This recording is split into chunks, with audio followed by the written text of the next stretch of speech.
Hey everybody, I'm going to talk today a little bit about Mandela effect residue and what I think that could mean. This is by no means factual. It's simply some insight based on my own personal experience exploring quantum physics and metaphysical sciences or spirituality, comparative religions, etc. Many people say that they are shifting and jumping timelines, which I think is probably very true, a very accurate description of what it feels like when things around you change. However, they group in the collective we and say, hey everybody, we've shifted again, as if every single human being on the planet has shifted into the same timeline at the same exact time. And I don't think that's actually what's happening, although it does feel good to have some company, right, while you're shifting.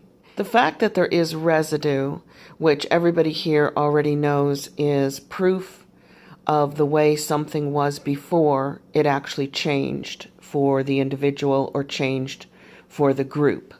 So we have some factual proof or evidence available somewhere of how it used to be, so that all of these mainstream media news claims, oh, it's collective false memory, everybody suddenly remembering things wrong, is completely proved false by the fact that residue exists.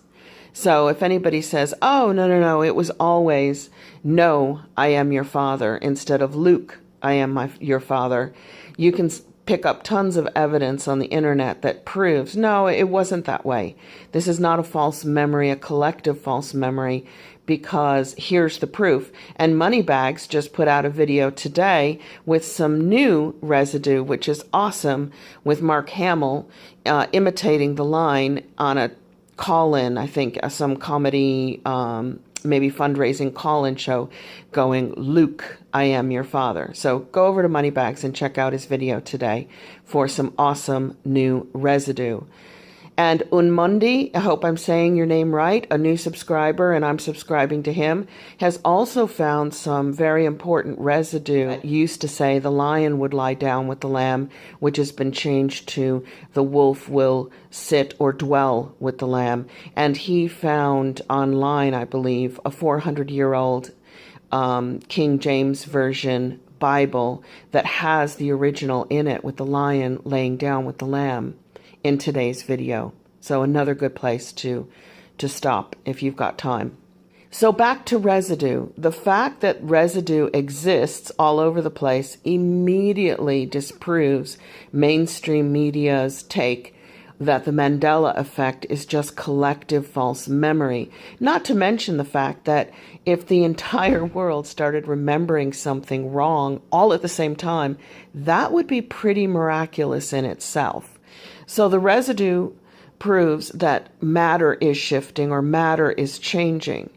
But the question left is, are we shifting? Are we changing? Is that why we see matter differently? Or is the matter around us shifting and changing? Or there is a third possibility, and that is that matter is shifting and changing, and we are shifting and changing all at the same time. I tend to suspect that it's a little bit of both, the third option. I'm starting to experience Mandela effects in my personal life. I did a video on my tires that were Mandela affected, and other people wrote on my comments that they're having personal Mandela effects too. Things that happen to us in our immediate little lives that is not shared with the greater whole. So does that mean that we're each individually shifting and not necessarily shifting as a collective whole? Yet we share some changes in the Mandela effect in terms of collective memory? Yes, both things are possible if you think about the universe or the world, if you want to keep it simple, and just think of the planet as a mason jar.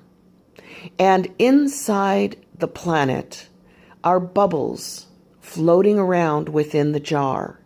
And each bubble is an individual human being. And in that bubble is that human's universe or world. And all kinds of changes and shifts are occurring within the bubble that aren't necessarily changed on the outside of the bubble or shared by all the other bubbles in the mason jar. But at the same time, the air within the mason jar is also shifting and changing based on commonalities of the individual bubbles shifting and changing. So maybe there's 7 billion bubbles in this mason jar called Earth, and 10% of them start to experience a specific change within their own bubble. When it reaches a critical mass of bubbles, it shifts it for the group, and it shifts the air within the mason jar holding the individual bubbles so that now the whole group can experience that change as well. Does this make sense? Does that make it easy in your mind to illustrate how the Mandela effect can be personal with you having your own private shifts or timeline shifts, if you want to call it that, and at the same time sharing some common Mandela effect shifts or changes?